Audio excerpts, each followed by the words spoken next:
सलामु अलैकुम। आज की इस वीडियो में बात करेंगे हजरत ईसा अलैहिस्सलाम के दौर के एक बादशाह ज़ोनवास की, जिसने तकरीबन 20,000 लोगों को आग में डालकर शहीद किया था। उसके पास एक जादूगर था। वो जादूगर उसकी पूरी सल्तनत को अपने जादू से चलाता था। जो भी बादशाह के खिलाफ उठता वो जादूगर उस पर जादू करके उसे खत्म कर देता। फिर वहां पर अल्लाह ने अपने नेक बंदे को भेजा। तो फिर क्या हुआ, ये बहुत ही दिलचस्प वाकया है और यकीनन आपकी दिलचस्पी का बायस होगा। अगर ये वाकया आपको पसंद आए तो वीडियो को लाइक करके चैनल को सब्सक्राइब कर दें। शुक्रिया। दोस्तों, कहा जाता है कि एक बहुत जालिम बादशाह था। उसके यहां एक जादूगर था जो अपने फन में कमाल रखता था। उसकी सल्तनत गोया उसी के जादू के बलबूते पर कायम थी। बादशाह के दुश्मनों को वो अपने जादू के जोर से हलाक कर देता था। लड़ने झगड़ने की जरूरत न पड़ती थी। उमराए सल्तनत और अरकाने दौलत अगर बादशाह से नाराज होते या सरताबी करते तो ये अपने जादू से उनका रुख बादशाह की तरफ मोड़ देता था। इस तरह वो हर काम जादू से करा लेता था।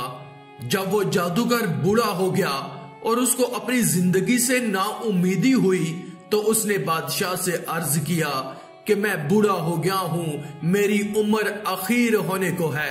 आप कोई ज़हीन और समझदार लड़का मेरे सुपुर्द करें ताकि मैं उसको अपने इल्म सिखा सकूं, ताकि मेरे बाद वो आपके अमूर सल्तनत को दुरुस्त रखे। चनाचे बादशाह ने एक आकल और होशियार लड़का उसके हवाले कर दिया। वो लड़का उस जादूगर के पास सुबह शाम हाजिर होने लगा और जादू का फन सीखने लगा। रस्ते में एक दरवेश अपने इबादत खाने में रहता था। उस वक्त राहब लोग अपने असली दीन ईसवी पर कायम थे। एक दिन उस लड़के ने देखा कि बहुत से लोग इबादत खाने से निकल रहे हैं। उस लड़के ने मालूम किया कि यहाँ कौन रहता है। लोगों ने बताया कि यहाँ एक आबद रहता है। ये सुनकर लड़का भी उस राहब के पास पहुंचा और उसकी बातें सुनी। राहब की बातों से उसका कल्ब मुतासिर हुआ। राहब ने उस लड़के को दीने हक और तौहीद की तालीम देनी शुरू की तो वह लड़का ईमान ले आया। ये लड़का जादूगर के पास जाते हुए रास्ते में राहब के पास ठहर जाता था और देर हो जाने की वजह से जादूगर उस लड़के पर गुस्सा होता था और जदोकोब करता। लड़का कह देता कि मुझे घर में देर हो गई। आखिरकार जादूगर ने बादशाह के पास शिकायत की। बादशाह ने लड़के को ताकीद की कि सहार के पास सवेरे पहुंचा करो। उसके दरबारियों ने कहा कि यह लड़का सवेरे घर से आता है, रास्ते में देर करता है।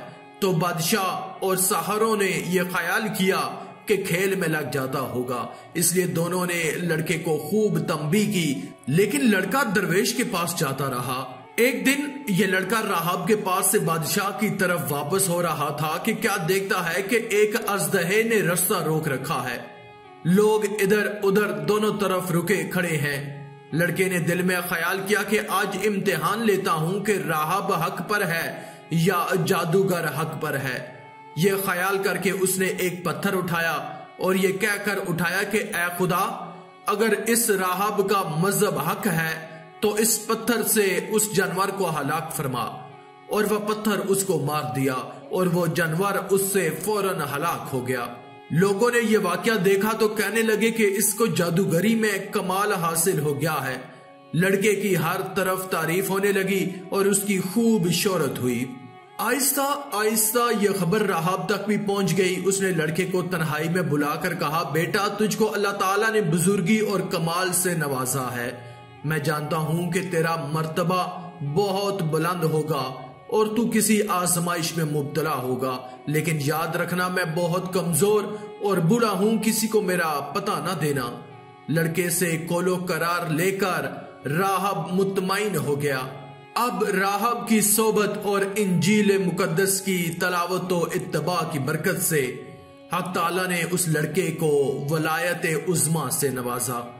यहां तक के कोड़ी, मादरजाद अंधे और ला इलाज मरीज उस लड़के की दुआ से शिफायाब होने लगे। लड़का खूब मशहूर हो गया। उस शोहरत को सुनकर उस बादशाह का नाबीना मसाहब एक जादूगर उसके पास आया और खूब तोहफे नजराने पेश करके अर्ज किया कि मुझ पर भी तो तवज्जो फरमाइए और मेरी आंखें भी अच्छी कर दीजिए। लड़के ने कहा कि मुझे कोई नजराना हदिया दरकार नहीं और शिफा मेरे हाथ में नहीं है। अल्लाह ताला शिफा देने वाला है। अगर आप अल्लाह वाहिद ला शरीक पर ईमान लाएं और शिर्क को बुत परस्ती से तौबा कर लें तो मैं अल्लाह से दुआ करूंगा, परवरदिगार आलम आपकी बीनाई वापस अता फरमा देंगे।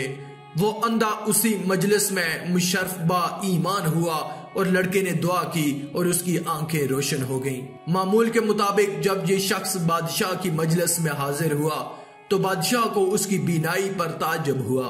उसे मालूम किया कि मेरी मुमलिकत के तमाम मुआलिज तेरी आंख के इलाज से आजिज हो गए थे, आखिर तुझको किससे शिफा हासिल हुई? मसाहब ने कहा कि मेरे परवरदिगार ने अपनी कुदरत से मुझे बीनाई अता फरमाई है। बादशाह ने कहा कि मेरे सवा तेरा परवरदिगार कौन है? मसाहब ने कहा कि मेरा आपका और इस सारी कायनात का परवरदिगार वो अल्लाह है जिसने सारी मखलूक को पैदा किया। बादशाह गजबनाक हुआ और उस मसाहब को सख्त सजा दी और पूछा कि ये अकीदा तुझको किसने सिखाया? सख्ती से घबराकर उसने लड़के का नाम बता दिया। बादशाह ने लड़के को बुलाया और कहा कि तुझको मेरी परवरिश और मेरे जादूगरी के फैज से ये कमाल हासिल हुआ है। लड़के ने कहा कि मेरे और आपके और जादूगर के हाथ में शफा नहीं है, यह अल्लाह की कुदरत पर मौकूफ है। बादशाह सख्त नाराज हुआ, उसको कड़ी सजा दिलवाई और कहा कि यह लड़का बहुत गायब रहता था, मालूम होता है कि यह किसी जगह जाता था, वहां उसके ख्यालात बदल गए। जादूगर ने भी दरबार में हाजिर होकर अर्ज किया कि यह लड़का मुद्दत से गायब है, मेरे पास नहीं आता। बादशाह ने कहा इससे सख्ती से पूछा जाए कि यह मुद्दत से कहां रहा और किसके पास आता जाता है। जब सख्ती हद से बढ़ गई तो लड़के ने मजबूर होकर गोशाए नशीन राहब का नाम बता दिया। बादशाह ने राहब को गिरफ्तार करके हाजिर दरबार किया और उससे कहा कि अगर तू अपने दीन से ना फिरेगा तो तुझको आरे से चीर दिया जाएगा। राहब ने कहा कि मैं हरगिज अपने दीने बरहक से ना फिरूंगा और जो मुसीबत आएगी उस पर सब्र करूंगा। चुनाचे बादशाह के हुक्म से उस राहब को आरे से चीर दिया गया। फिर मसाहब को बुलाकर यही कहा। मुसाहब ने भी दीने बरहक को छोड़ने से इनकार कर दिया और उसको भी आरे से चीर कर शहीद कर दिया। फिर लड़के को बुलाकर समझाया गया कि अगर तुझको जिंदगी महबूब है तो बाज आजा, वरना तू इन दोनों का अंजाम देख चुका होगा, तेरा हशर भी यही होगा। लड़के ने बादशाह की बात मानने से इनकार कर दिया तो बादशाह ने चंद आदमियों को हुक्म दिया कि इस लड़के को पहाड़ की चोटी पर ले जाओ और उसको खूब समझाओ, अगर मान गया तो उसको बड़ा मुकाम दूंगा और अपना मसाहब बना लूंगा, और अगर ये बाज ना आया तो पहाड़ की चोटी पर से इसको धकेल देना ताकि इसके एजाब पाश पाश हो जाएं। जब उसको पहाड़ पर ले गए और समझाया धमकाया तो लड़के ने अल्लाह ताला से अपनी हिफाजत की दुआ की। उसी वक्त पहाड़ पर जलजला पैदा हो गया और शाही लोग पहाड़ पर से गिरकर हलाक हो गए। लड़का बाहिफाजत घर आ गया। बादशाह ने पूछा कि वो लोग कहाँ हैं जो तुझको लेकर गए थे। लड़के ने जवाब दिया कि मेरे परवरदिगार ने उनके शर से मेरी हिफाजत की और उनको हलाक कर दिया। बादशाह ने दूसरे चंद आदमियों को हुक्म दिया कि इस लड़के को एक कश्ती में सवार करके दरिया में ले जाओ, ये अपने दीन से बाज आए तो बेहतर है, वरना दरिया में फेंक दो। चनाचे वो उसको दरिया में ले गए और समझाया। लड़के ने फिर दुआ की तो कश्ती उलट गई और शाही लोग गर्क हो गए और लड़का सही सालम वापस आ गया।